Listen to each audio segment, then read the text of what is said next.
సమస్యలన్నిటిని పరిష్కారం చేయాలి. ఏఎన్సీ టార్గెట్లను రద్దు చేయాలి.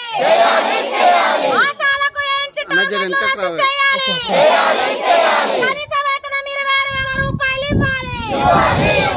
ఆశాలకు పిఎఫ్ ఈఎస్ఐ రిటైర్మెంట్ బెనిఫిట్ ఇవ్వాలి. 50 లక్షల ఎక్స్గ్రేసియా ఇవ్వాలి. ఆశాలకు మట్టి ఖర్చులు 50,000 రూపాయల సర్కిల్లను జారీ చేయాలి. ఆశాలకు రాజకీయ వేధింపులు ఆపాలి. ఆశాలకు అధికారుల ఒత్తిడి తగ్గించాలి. ఆశాలతో కూటమి డబ్బులు మోయించకూడదు. ఆశాలకు 365 రోజులు పనిని బంద్ చేయించాలి. జిందాబాద్ సిఐటియు.